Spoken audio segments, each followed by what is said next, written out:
Alycats and you viewers. So today I'm covering my geeky pickups from the month of July. I actually had a bit more self-control this month, so there's not as many pickups. There's still quite a few, and I'm looking at my piles now and I'm kind of like, this is ridiculous. But not as many as previous months, so good on ya, Alyssa. Good on ya for not caving into your shopping habits. Good on ya. But let's just get started, and I'll start with the books, and of course I'll have timestamps down below in case you're not interested in books, you want to see movies or Funko Pops or whatever. Timestamps will be in the description box down below so you can jump around if you want to. But let's get started with the books. First up, there's this amazing book site called Book Outlet where they have a lot of books for really amazing prices. And they had a really awesome sale, and I can't say no to a Book Outlet sale, so I got some books from Book Outlet because I have no willpower. First up, I picked up The Other Boleyn Girl by Philippa Gregory. Again, I've only read one Philippa Gregory novel so far, but I keep buying her books because I love that novel so much. But I'm really interested in learning more about Anne and Mary Boleyn and about their relationship with King Henry VIII. I'm really interested in the Tudor legacy and what occurred during the Tudor period. I saw the movie version of this book and it was okay, but I'm really hoping this book is way better than the movie, but I'm really interested in learning about this period of time and these two women. The next book up is The Wrath and the Dawn by Renee Ahdieh. I'm really excited to read this because this is a retelling of Arabian Nights, and I'm just really excited to see how this plays out. I know that the main love interest is a very complicated story. Next up is Neverwhere by Neil Gaiman. Again, I'm a huge Neil Gaiman fan, and I'm wanting to read more of his work, so of course I had to pick this one up, especially when I saw it was on sale on Book Outlet for an amazing price. And I'm just really excited to read more Neil Gaiman because I need more Neil Gaiman in my life. Everyone needs more Neil Gaiman in their life. If you haven't read Neil Gaiman, read Neil Gaiman. The next book that piqued my interest on Book Outlet was Truth Witch by Susan Dennard. Again, I've heard nothing but amazing things about this book, and this is a fantasy novel about these different kinds of witches that have different abilities. In this book, this covers a truth witch who can tell when people are lying. I find that that's a really interesting concept. I'm really excited to see if I enjoy this novel. And the last book that I got from Book Outlet was Britt Marie Was Here by Frederick Bachman.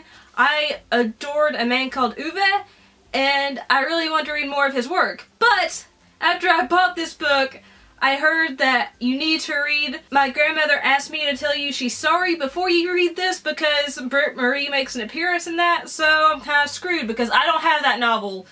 But I have this on standby. Yay! For being dumb. The next novel was actually a gift from my dad, so thank you, Dad. He's really been buying me a lot of books lately, so thank you for encouraging my reading habit, Father.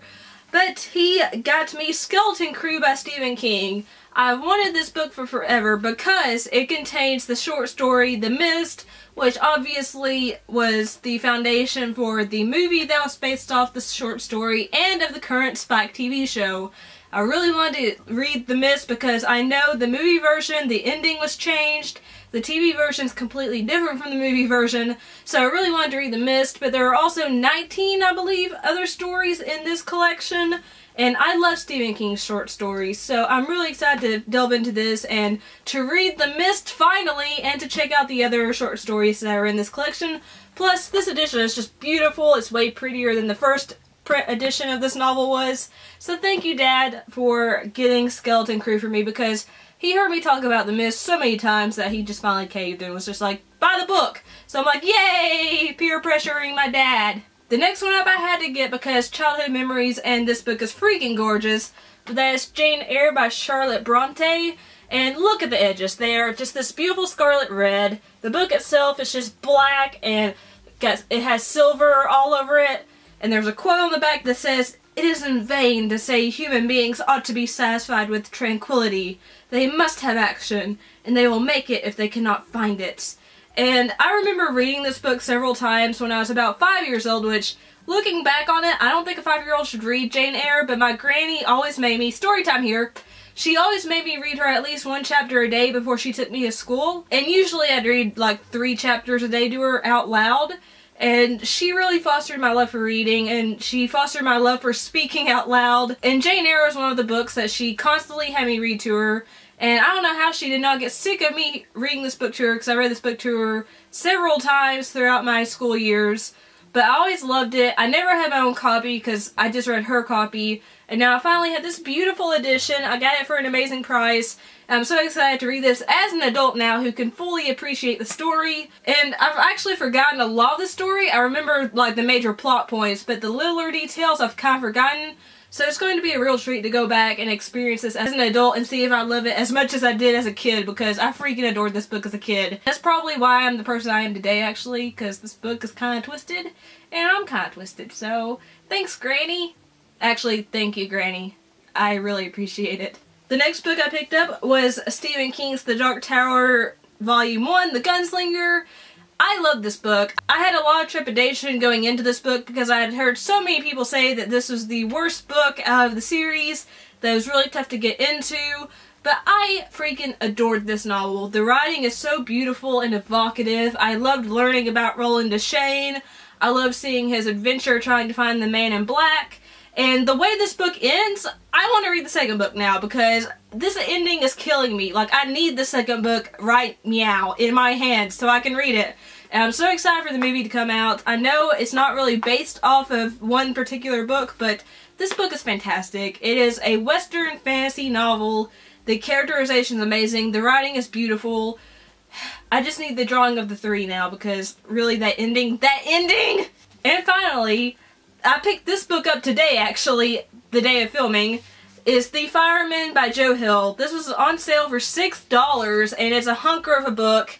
And the concept of this book really intrigues me because this book is about society, but in this society, people have this virus, I believe, that if they become too stressed, they spontaneously combust. So I'm really excited to read about that, and knowing the concept of this book, I would have already spontaneously combusted years ago.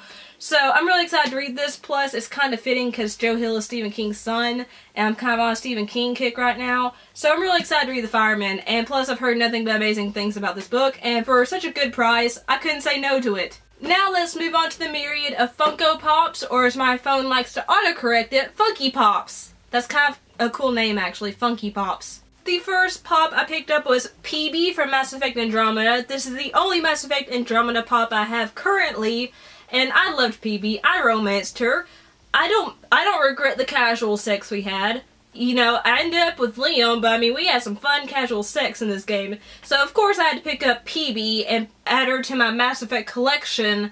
Now I just need all the rest of the Andromeda pops, but I freaking love PB. Like, she's beautiful. I had to get her. I had to get her. Okay? I said I wasn't gonna buy any more pops, and I've fallen back down this stinking landslide of pop buying.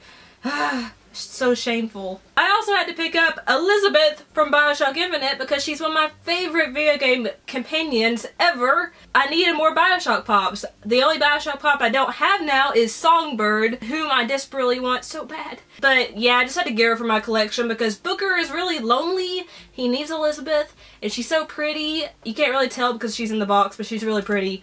And I just needed her, okay? I just needed her! And the other two pops, I don't feel bad about purchasing because they were $4 a piece, and I'm like, okay, they're $4, I'm gonna buy them. First up is The Arrow from Green Arrow. Get out of the way, glare.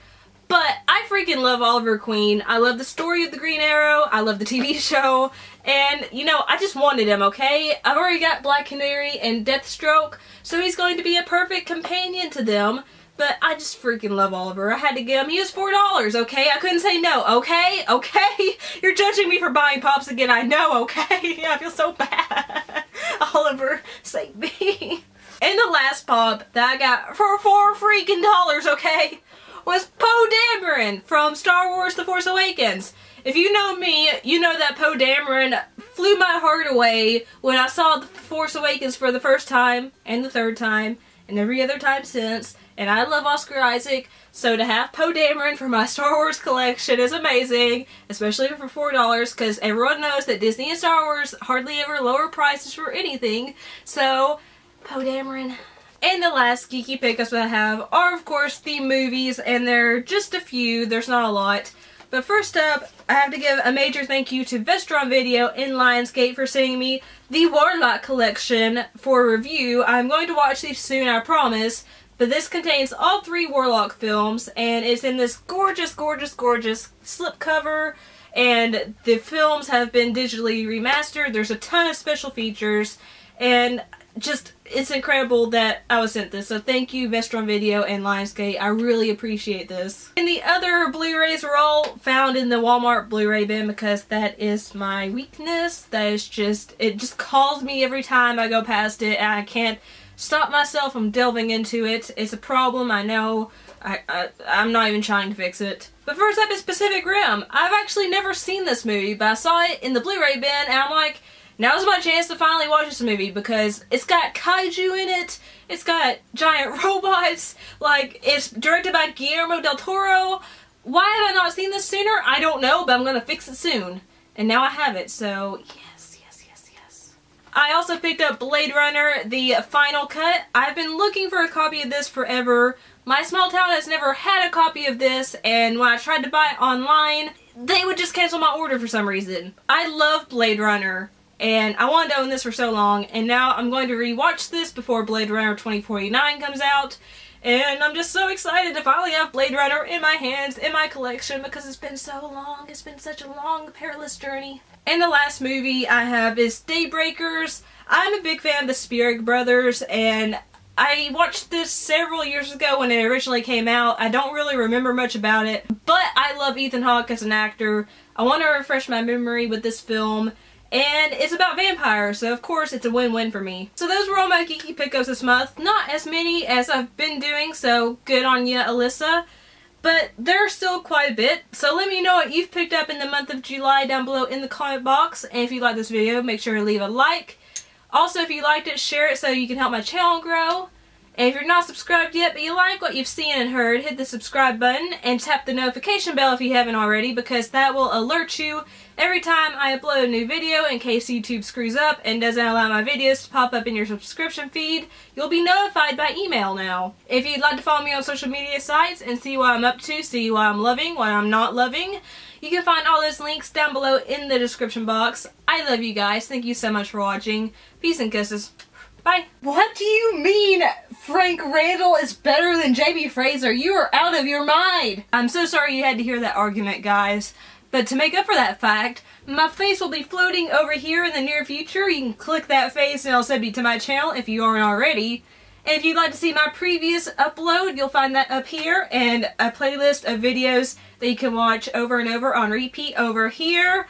And yeah, I need to go back to the invisible person I was talking to and debate why Jamie Fraser is better than Frank Randall.